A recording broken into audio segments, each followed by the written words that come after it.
Our next panel is we'll be dealing with athletes, branding, event sponsorships, strategic partnerships, and I want to introduce our panel here. All the way from San Francisco, founder of the Pivot Agency and the Celebrity Pickleball Slam, Ben Shapiro. Ben's right here, and they got another event coming up. They just announced, I think yesterday, a PickleCon. If anybody was at Kansas City, I know Rommie was at PickleCon last year, with MPL played there. They do an event similar to this with a lot of courts and tournaments and events, so they're going to be doing a celebrity event. We'll talk to Ben more about that coming up. Dr. Rommie Maxey, you may have heard him this morning if you were here, the owner of the Houston Pickleball Club. He's got a couple clubs opened up now, and also the co-owner of the Houston Hammers of the MPL, among many other things. He works with Acacia Shoes. Fine shoes here. They're displaying and exhibiting downstairs at the expo. You get a chance to stop by and check out their shoes. Robert Doyle, our adaptive athlete, wheelchair pickleball champion. Saw him in Delray Beach. Awesome pickleball player. Just played at the U.S. Open. Was won numerous gold medals, and just amazing what he can do in that wheelchair as an adaptive athlete, and just a great person overall. We'll talk to him. And Dr. Stewart Davis from the Boca Paddle Club. We mentioned it a couple times this morning. We're talking about the fourth that just opened up with another great facility. Just broke ground.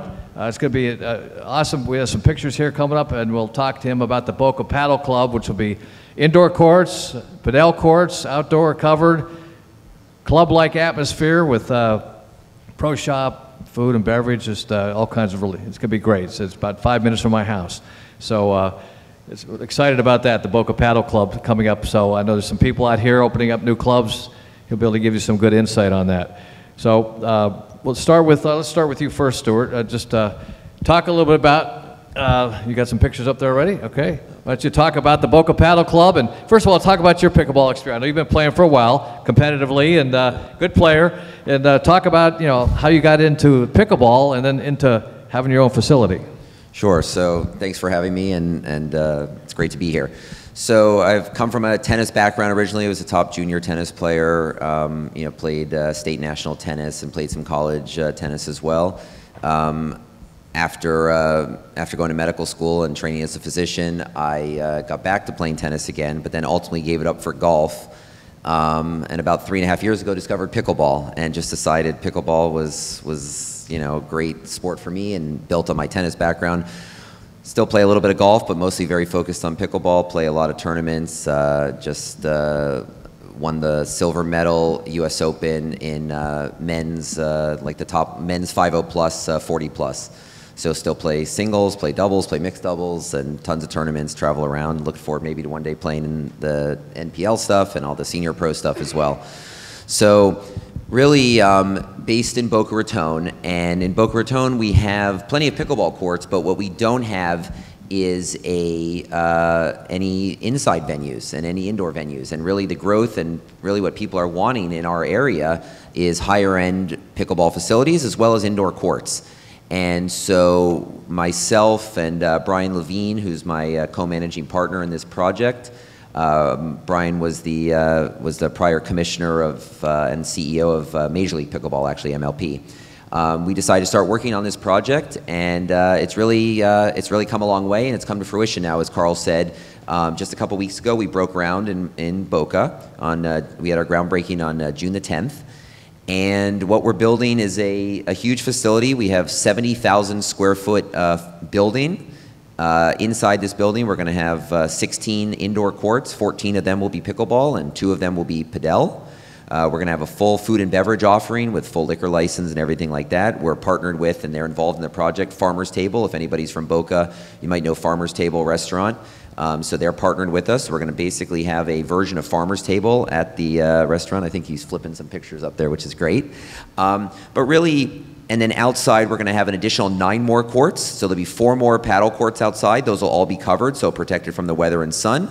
And we'll have 5 additional pickleball courts out there, including a grandstand pickleball court where we'll be able to host, we'll probably be able to host an MLP event and a few other things that we plan to do with that. But the idea here is that this is a little bit more of a luxury club, more of a pickleball country club and padel country club, definitely focused on what Boca is looking for. We have a bunch of different venues, and in terms of public facilities, we obviously have free public courts in Boca. We have some sort of lower cost membership facilities like Patch Reef Park, where they're building 18 covered courts right now, and then this will be an indoor offering that's a slightly more elevated experience. So like I said, the food and beverage offering, we're going to have stretch and warm-up areas. We're going to have office and workspace inside the facility. We're partnering with a physical therapy and strength conditioning company to have PT and strength conditioning there at the facility.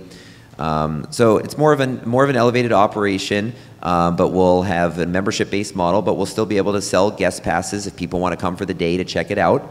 But we're looking to capitalize on a growing market of pickleball in Boca Raton that's looking for a more elevated and luxury experience, sort of in line with many of the other country clubs that you see for golf and for tennis throughout the Boca area. Great. Yeah, we'll talk more about that. We're excited about that project and being in my backyard as well. So, absolutely. Ben Shapiro's in from San Francisco, and Ben's working with a lot of celebrities right now, doing some cool stuff with the Pickleball Slam. As we mentioned earlier, you did the first one.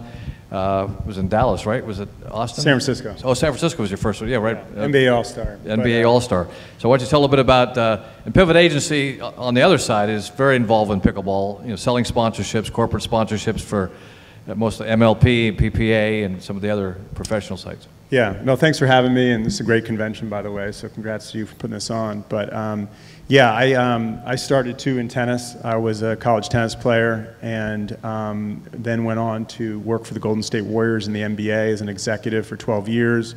So got kind of a firsthand experience of how a big league puts together sports organizations and events and a brand, and started Pivot Agency 13 years ago, and we've become, I think, the most premier pickleball agency in the country. 5 years ago, we were introduced to Connor and Dirk Pardo as they were just launching the PPA Tour. They said, hey, we need our help. We need to bring on corporate partnerships, need to put some infrastructure in place, figure out how to price these sponsorships and go out and sell them. We wound up doing about $20 million in sales for them.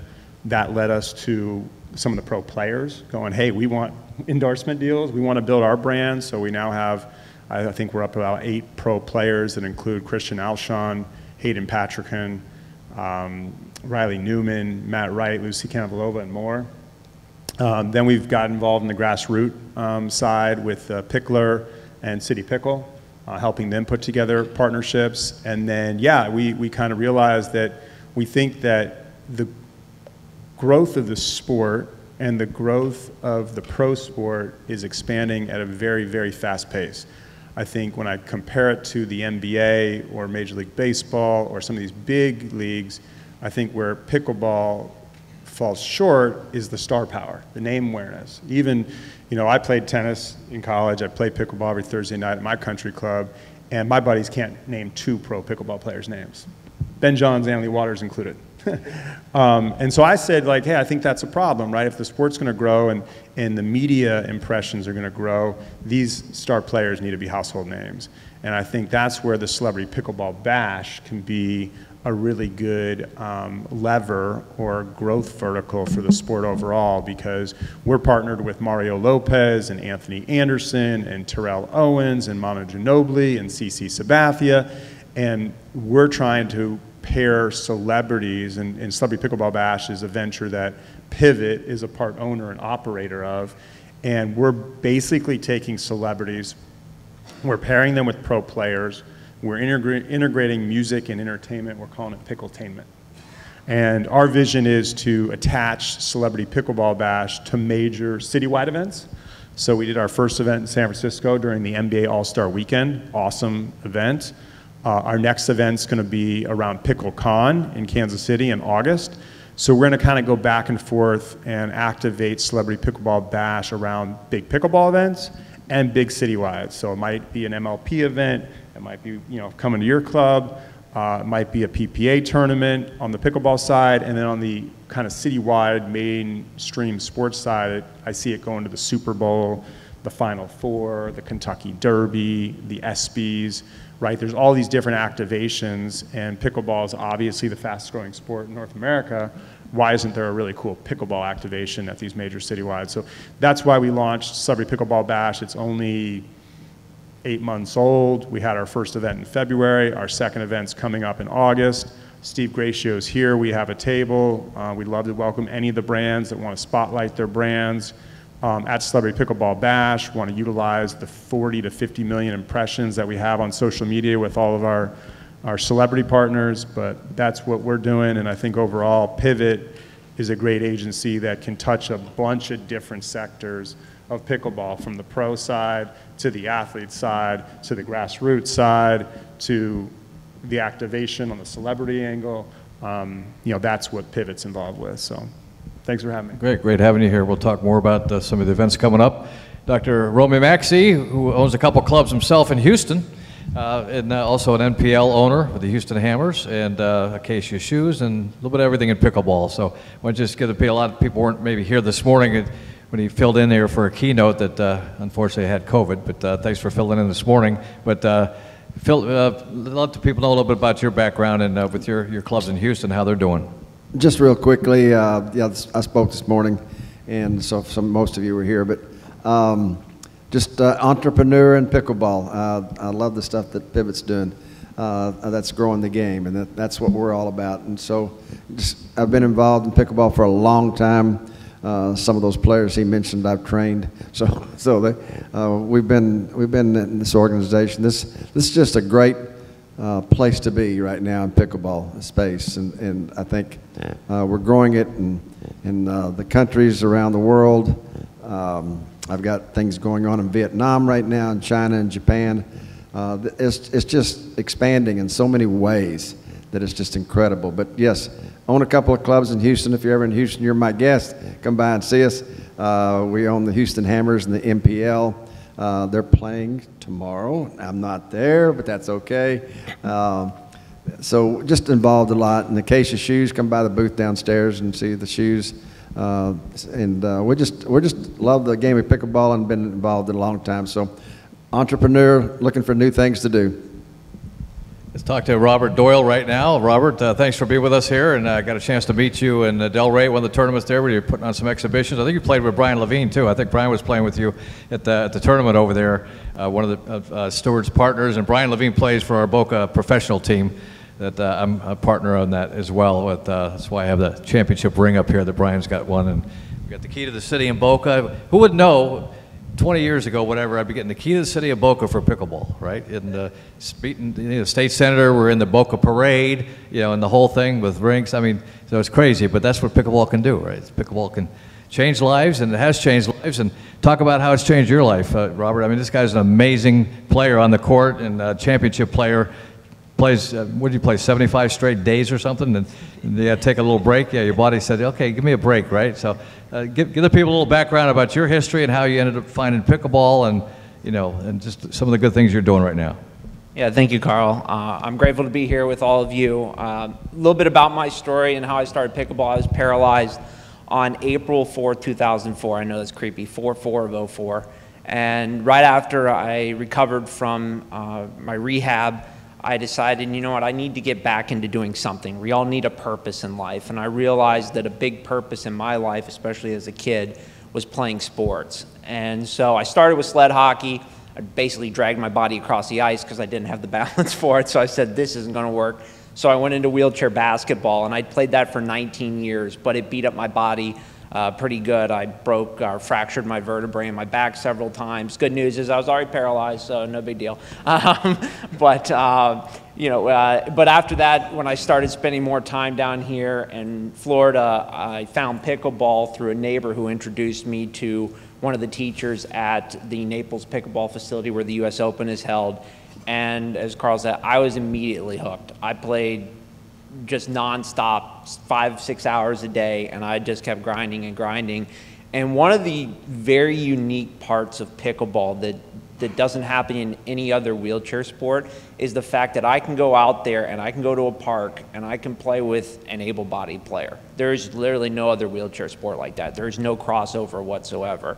And so that camaraderie between the two sides of the sport is extremely unique. The other side of it is that I'm a very outgoing person. I have no problem walking into a facility. A lot of wheelchair players they're shy, they're going, man, how are people going to think about me? How do I do this? And so my goal now has been to always and continue to promote the sport of wheelchair pickleball and help it grow, and to help people that, as they mentioned previously, health-wise, PTSD, and all these other things. I've watched it transform people into amazing individuals, and they've grown, and they found a community. And so that's what's so wonderful about pickleball, is the community I found. And I'm grateful to be in the position that I'm in and be able to compete at a high level, and I'm excited for the future, especially wheelchair pickleball. What was the hardest thing for you when you were learning pickleball? You know, I've talked to a lot of wheelchair tennis players playing tennis. Did you ever play wheelchair tennis, or you went right into pickleball? I just straight into pickleball, yeah. So you don't know that comparison, but there are differences in the rules and so forth, and it's growing. You're seeing a lot more at the U.S. Open, and many tournaments now we're trying to incorporate, exhibitions, but also the competitive style, the hybrid. You're playing with an able-bodied person.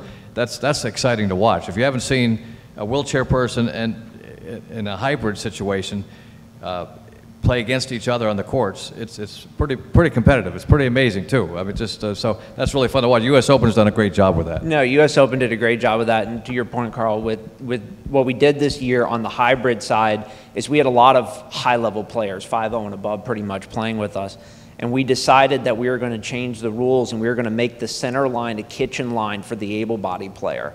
And that way we still highlighted the wheelchair player, but we also allowed the able-bodied player to play their side. And they could come over off the bounce just like it was a kitchen, but they had to, our non-volley zone. Sorry, I've been corrected by many referees, non-volley zones. And, they were allowed to cross over and play that. And then we made rules if you got lobbed over the wheelchair player's head. We had guys the years before that were jumping over the wheelchair player to get to a lob. And it was like, no, we got to stop this. We don't need everybody in wheelchairs by the end of this event. So we waited. Now we say, okay, you got to bounce. So there's people like that too, like the U.S. Open, as I said, has been a great spearhead for that, and saying, okay, we're going to change the rules. We're going to continue to adapt the sport. And that's wheelchair basketball. I mean, it started in the 1950s when everybody came back from World War II. So think of all the time that it's taken to adapt those rules to get it to where it is today. Same thing with pickleball, is we're always finding new ways. And the 2-bounce rule, I tell everybody, yeah, I get 2 bounces, but if you identify as a wheelchair, you can get 2 bounces too. But it makes the sport unique, and it's fun. And people adapt to it quickly. They think they won't, but they really do. So. It's awesome. In the military, in the VA, they're working a lot with the military adaptive sports, and we've worked with some of them too. And it's really been a blessing for the veterans too, that come back from war zones and having being in wheelchairs and so forth. So let's open it up right now, just a little bit. I wanted to talk to Ben, just talk a little bit about right now the biggest thing with like pickleball tournaments and the pickleball aspect is, when you put on shows and sponsors and tournaments, is to getting the non-endemic, the non-pickleball paddle companies and the pickleballs, and we have a lot of pickleball companies out there, but we're seeing a lot of the non-pickleball companies like the Baptist Health and like the car dealerships, and try to get out to the corporate world that now are starting to identify, even brands like recently Wilson came out with a whole new line, Adidas, people, Nike, we're just sort of sitting back and saying, is pickleball a fad? Is it going to be here long? You've seen some of the process, the early days. It was a tougher sell when pickleball first, because people weren't taking it serious, right? Oh yeah. I mean, I'll give you guys some perspective. 5 years ago, we started for the UPA, right, which arguably is the biggest platform. We were doing $25,000 sponsorships, and now we're doing $1 million sponsorships. So I think that answers your question there. But it is more than just the endemic brands, right? You got the Chases and the Select Medicals and the Miller Coors and the Guaranteed Rates of the world that are investing into this. And I think Pivot doesn't just work in pickleball. We work in tennis. We work in women's sports. We work in emerging sports, which includes professional bull riding and TGL golf and Frisbee golf and these other types of sports. And it's hard work to find sponsors when you're going to brands and they really, especially in the emerging sports sector, they don't know exactly how to measure the opportunity. What's the visibility? What's the audience set? I think the interesting thing about pickleball, not only if we graduate in 5 years from $25,000 deals to $1 million deals, we actually have sponsors reaching out to us. If you're over at the UPA, they're getting inbound sponsor leads. That's very rare in sports marketing. if you're not the Lakers or the Dallas Cowboys or the New York Yankees.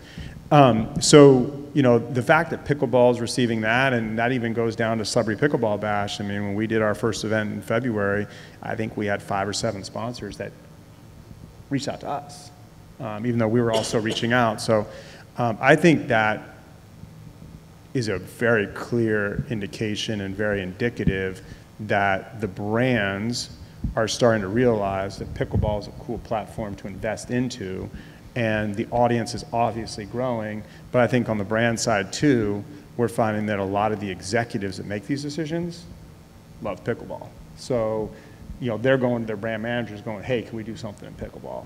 And their brand managers are going, oh, okay, how do we look into that? So I think that's where the UPA is taking advantage of a lot of that, specifically the PPA Tour, because I think the MLP is still evolving in real time.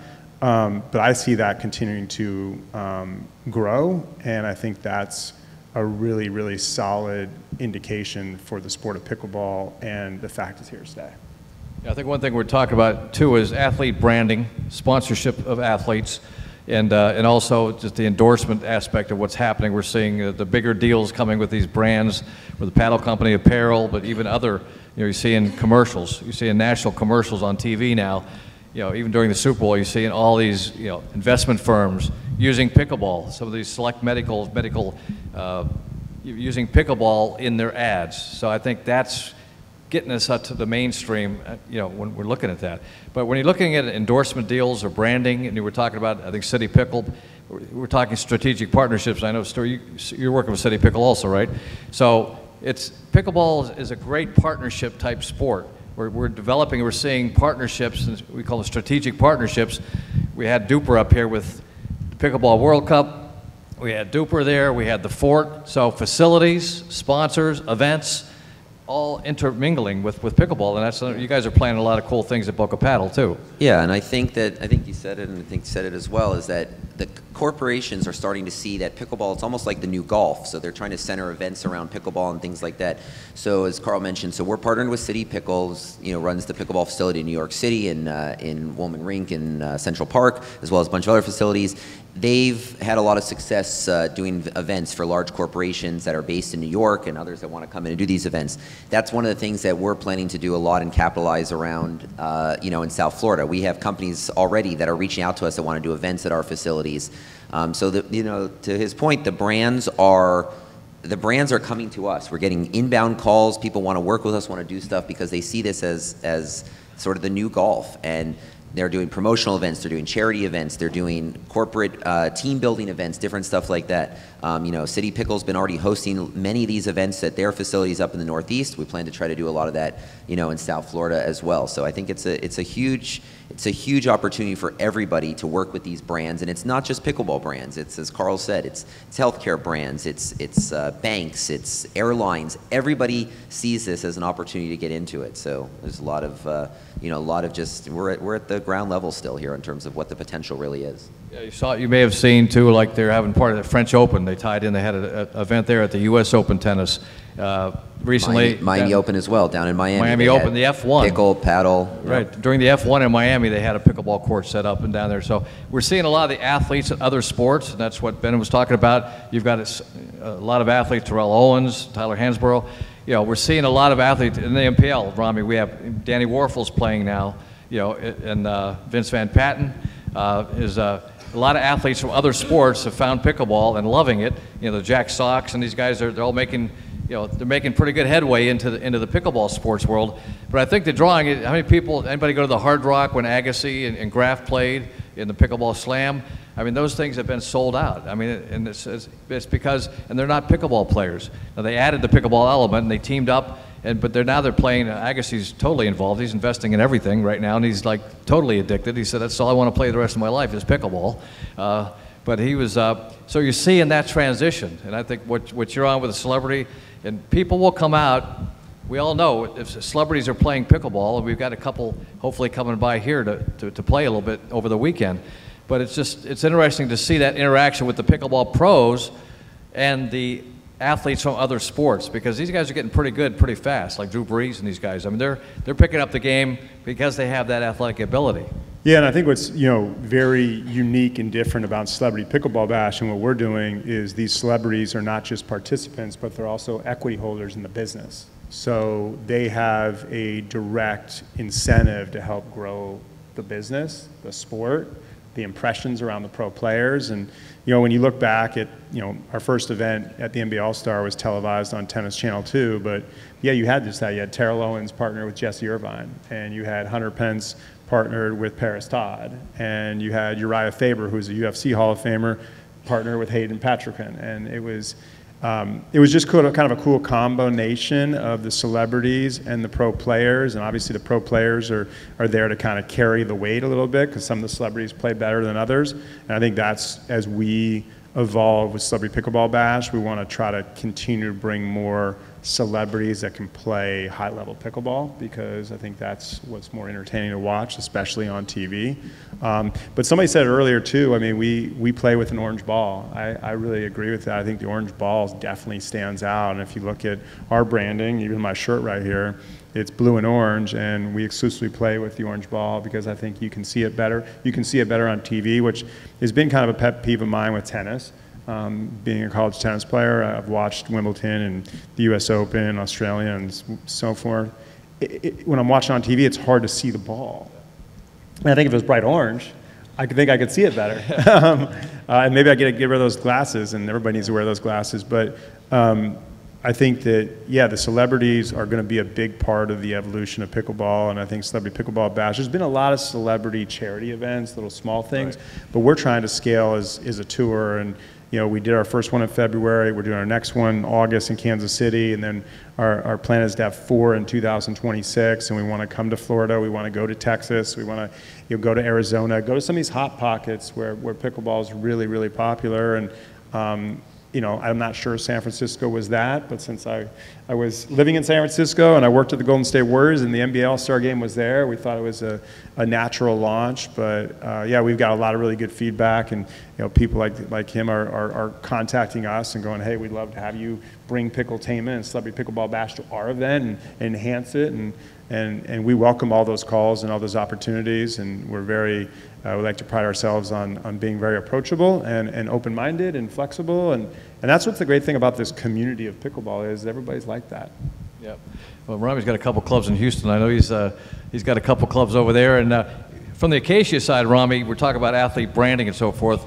From a product standpoint, when you're looking at players to sign or to wear your product, the endorsements are getting bigger and bigger. First came in there, people just wanted free product. Now they want paid to wear the product, right? So it's getting, these guys are starting to cash in a little bit on the pro side. But is the pro side where it's, a certain level for the endorsement? But really, it's the recreational players. There's 90% of the recreational players that play all my tournaments. Those are the guys that are buying the product. The pros are getting the product and you're paying them. But there's two sides to that. You need the notoriety, you need the excitement out there. Once there was a mark. That's the next speaker. Okay. So talk a little bit about the endorsement side and how you guys approach, like if you wanted Robert or you wanted a pro player. We focus more, as you alluded to, Carl, on the recreational side. We think it's more important as far as the masses, as far as selling shoes is concerned, rather than having some of the top name endorsements. And there's not many shoe companies that have top name endorsement shoes deals, just simply because I think they want to sell more to the masses, like I said, on the shoe side. So what we do is we try to find the young pros that are not known yet, and they're happy with a product type of endorsement. In other words, we provide their shoes and we provide some other things and shirts and things like that. So it's more of an in-kind sponsorship in those regards. But we can catch them when they're a little bit younger, a little bit not known, and hopefully they hit it big and stay with us. But the problem is the money involvement when you start talking about those big deals and things. So we're more inclined to do more product type things in endorsements and use their skill levels at the level they're at now, and hopefully they'll get to the top. We want to open up for questions here. We'll give you a chance to ask some questions to our panelists before we break for lunch. So anything about the Boca Paddle Club and some of the great things that they have planned coming up here if you want to work with a new club. I'm sure they're looking for partnerships on different levels. Ben Shapiro with the Celebrity I keep calling it Slam because I'm so used to pickleball. So Celebrity Bash, the Celebrity Pickleball Bash. I'll finally get it right. And then Rommie's here, and Robert talking about anything in particular. You want to ask any questions here before we take a break? I'm going to start with the first question. Go ahead. Okay, so you guys, a lot of times we do sponsorships because we want the athletes to get us exposure for our brands. But in Robert's case, where they have so many different athletes who are wheelchair bound and getting exposure in their community, but they could really use the support of the brands. Do you guys ever do that kind of reverse sponsorship?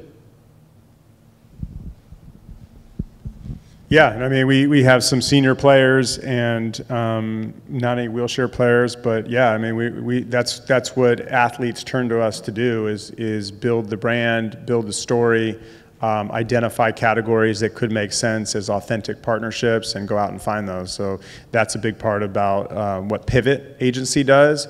And Steve Gratio sitting here in the second row and leads all of our pickleball athlete representation. So we're definitely here to help, and anybody interested should definitely come up and speak with us.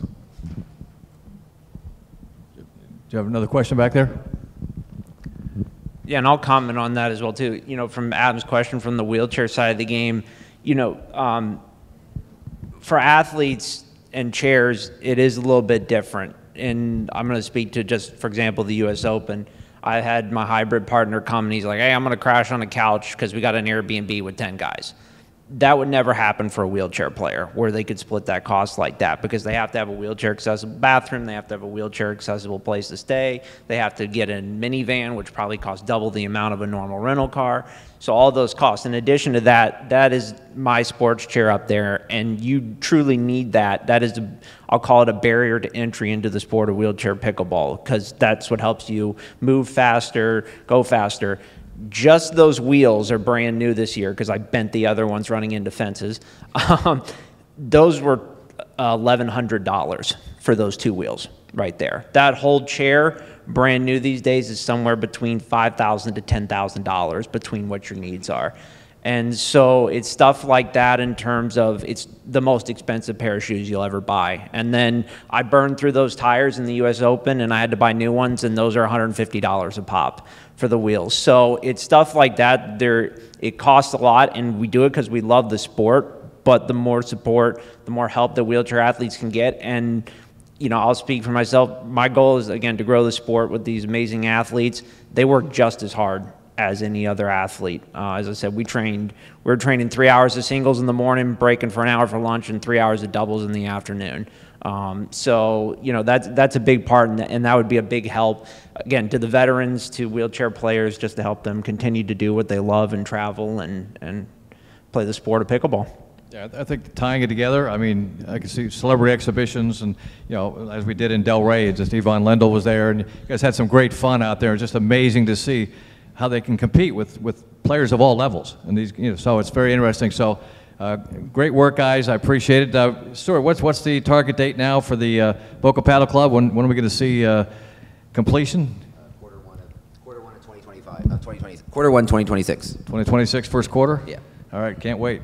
All right, and PickleCon coming up. What's the dates of that? We were there last year. We're probably back in this year for sure. Yeah, no, August 8th, PickleCon, Kansas City.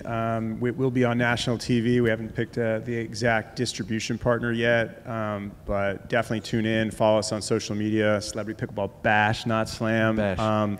But you can find us. We're very active on social media with content, and our partners are, to your point, with the celebrities. They love it. They like everybody else, get addicted to playing, and they want to help grow the sport and use their platforms. So I think it's going to be, you know, fast forward 5 years from now, I think it's going to be a big part of growing the sport and growing the name awareness and recognition of some of the amazing pro players that play on the PPA Tour and the MLP and the APP and everywhere else. Who's the top celebrity out there right now, game-wise? I know Terrell Owens is pretty fanatical, but I don't know. Terrell Owens loves it. I think that from a, you know, I'm trying to get these guys all in one tournament where all the top players can come. But Drew Brees is a great player. Eric Decker is a 5-0 player, former NFL Super Bowl champion. Eric Burns is pretty good for Major League Baseball. Scheffler's pretty good. So there's a lot of players that I think could be. Joey from Bachelor and Dancing with the Stars, we're trying to rope him in. Gordon Hayward from the NBA, he's a big-time tennis player, so he's interested in coming out. I don't know how Trey Young, his game is. We're having a conversation with him. You guys probably saw the news with him and Paddle Tech. And so, yeah, I think I think eventually there'll be a celebrity rankings, I Celebrity think. tour, yeah, pretty soon. All right, Rommie, we'll see you down at the Acacia booth. Yep. You'll be down I there. wanted to say that I'm also a certified adaptive trainer and have worked with the Hope group and veterans. Yep. And it's a lot of fun to play with these guys. We had it, we called it one up, one down. Yep. And so it was a blast. I mean, I've trained them and worked with them. I've been in that chair, and you should try that sometime. And then get the 2 bounce. You need 4 bounces to try to get to the ball. But it's amazing what these young people can do with the ball, and they can play with anybody. Trust me. Yeah. So we appreciate it. Great job, guys. I appreciate you coming out and being part of this year's event. And make sure you check out the expo. The expo is now open. Take your lunch break right now. We'll be back here at 1:30. They got concessions and food downstairs. 1:30 we have Pickleball World Cup, followed by the Global Pickleball Federation. You're not going to want to miss the president, Javier Regalado. We just got back from a meeting with the Olympics. So we'll have an update on the Olympics and pickleball, the hot spot right now. That's coming up just in a little bit. When you come back, we'll have gifts for you from Baptist Health also. We got a couple of gifts for you when you come back, so make sure you're not late. 1:30, we'll see you back up here.